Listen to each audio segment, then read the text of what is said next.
239. The Death of Empty Forms. Chalcedon Position Paper number 101, September 1988. Men through the ages have commonly trusted in some political form, religious ritual, or social organization as the hope of mankind. Rome believed that simplification and centralization would solve the problems of state, and thereby Rome made the empire unwieldy and unworkable. The early centuries after Rome's fall saw unmarked decentralization, the feudal era. This also created problems while solving some, and the, quote, solution, end quote, was sought in a strong Holy Roman Empire and a strong papacy. The empire was to provide protection against the coming of Antichrist. We still have the symbol of the Holy Roman Empire with us, the dollar sign, the two vertical strokes representing the pillars of Hercules, and the wavy bank a scroll. The empire was a faith in the necessity for holy power and the mastery of nations. The papacy centralized power in itself to provide an international court of appeals for justice. For a time, both church and empire served their purposes, but became themselves the targets of reform. The conciliar movement aimed at a broader church authority, and the national states undermined imperial power. The Reformation also sought to broaden the basis of power and authority within the church. In the Puritan Commonwealth era in the 17th century, both in church and state, the desire for decentralization was strong. This was a hope strongly shared by Christians and humanists. It was basic to the Independents, Presbyterians, and the Baptists and others. One man, Henry Martyn, a wealthy man who championed unpopular causes, the Irish, the Levellers, prisons for debt, and others, said of the monarchy, "I do not think one man wise enough to govern us all." Certainly Charles I lacked that wisdom. Martyn's solution was a republic, which, for him, meant an honest civil government. His reason for this hope he clearly stated. The people have this advantage in their choice, that they are incapable of being bribed. C. M. Williams, The Anatomy of a Radical Gentleman, Henry Martyn. In Donald Pennington and Keith Thomas, editors, Puritans and Revolutionaries. Oxford, England, Clarendon Press, 1978-1982, pages 118 to 138. Martyn's faith in the people was naive. Like kings and nobles, they could be bribed. In contemporary US politics, votes are purchased by subsidies to virtually every group in society: corporations, labour, the, quote, senior, end quote, citizens, minority groups, and so on and on.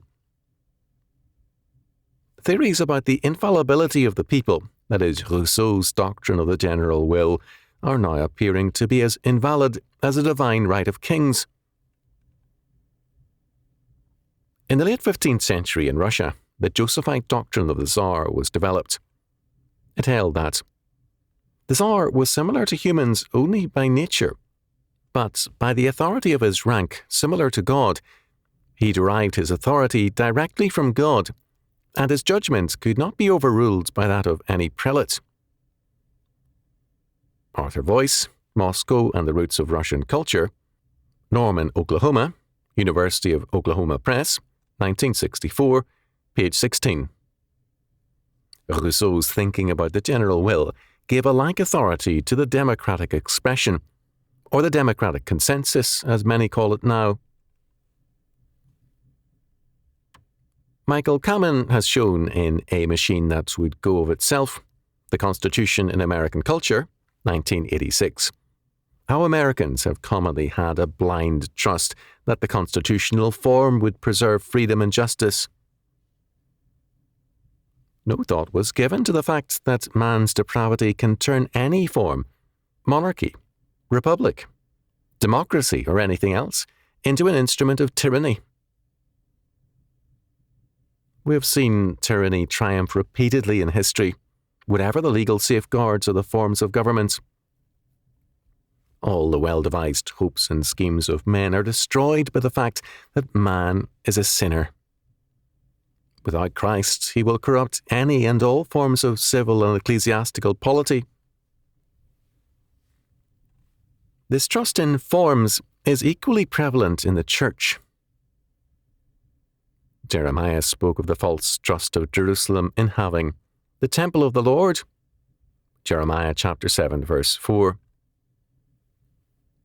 An apostate people trusted in the sacrificial system, that is, in atonement as ritual rather than a faith with works, and Hosea condemned this, declaring, "For I desire mercy, and not sacrifice, and the knowledge of God more than burnt offerings."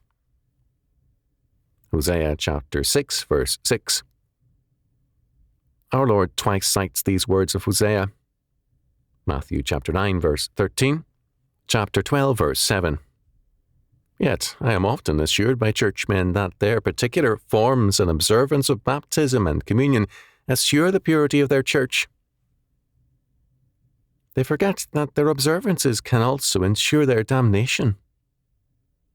1 Corinthians chapter 11, verses 29 following.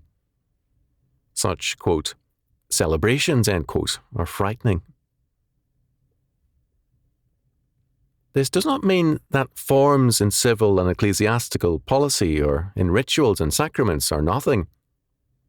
It does mean that, just as faith without works is dead, James chapter 2, verses 14 to 26, so too works, forms, rites, polities, and governments without faith are dead also.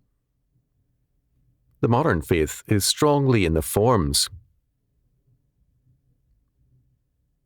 One of the shapers of the 20th century United States was Justice Oliver Wendell Holmes Jr.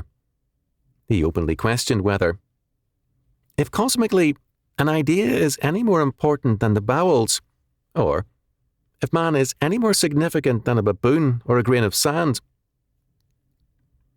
He denied God emphatically, and man also. Of pacifism and a concern for human life, he said, "All isms seem to me silly. But this hyper-ethereal respect for human life seems perhaps the silliest of all."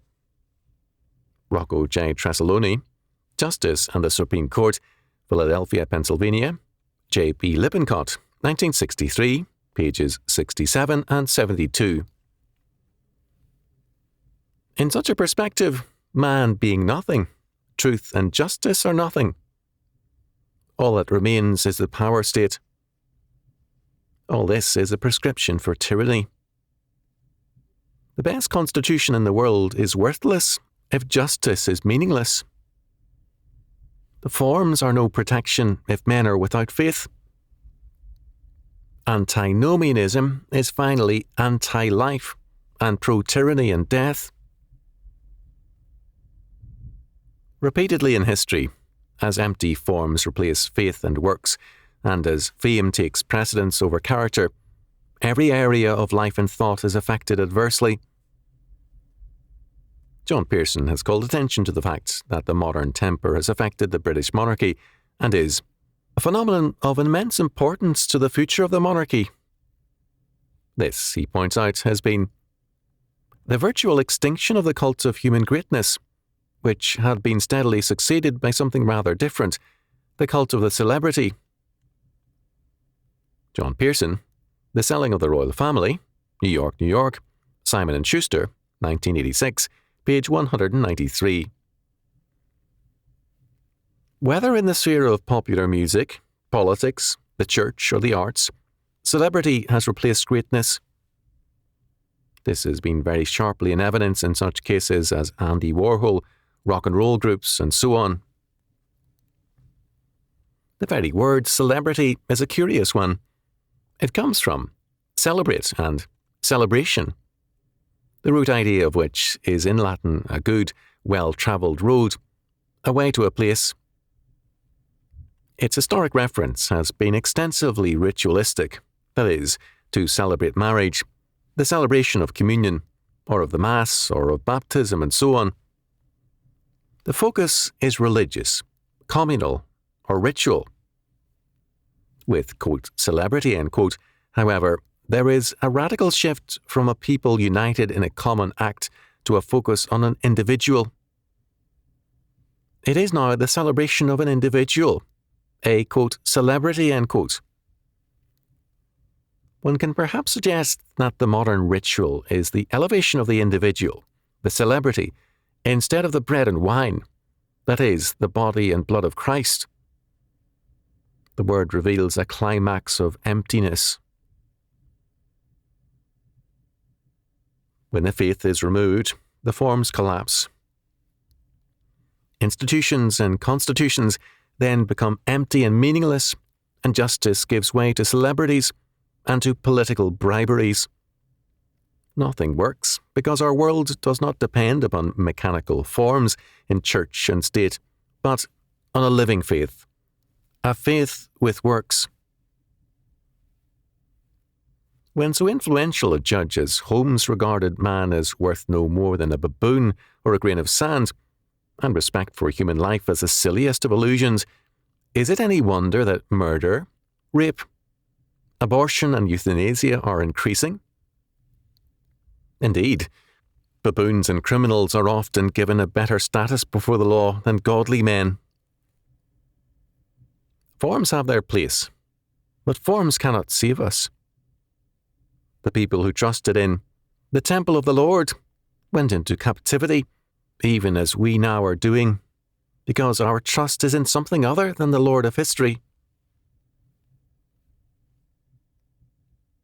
United States Justice Wiley B. Rutledge expressed his faith in 1947 in A Declaration of Legal Faith thus: I believe in law.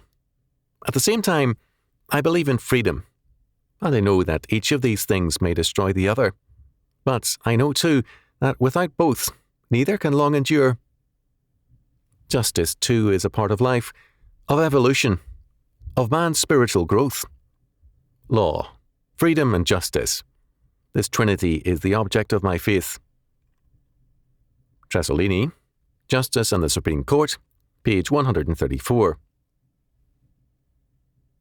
Rutledge was a kindly man, and he had his moment of greatness in the Yamashita case. But his faith was a weak one. He coasted on his religious background and added nothing to it. Rather, he lived off the moral capital of his past. Rutledge's earthly trinity has proved to be empty without the triune God. Wherein is your hope? And on what ground do you stand?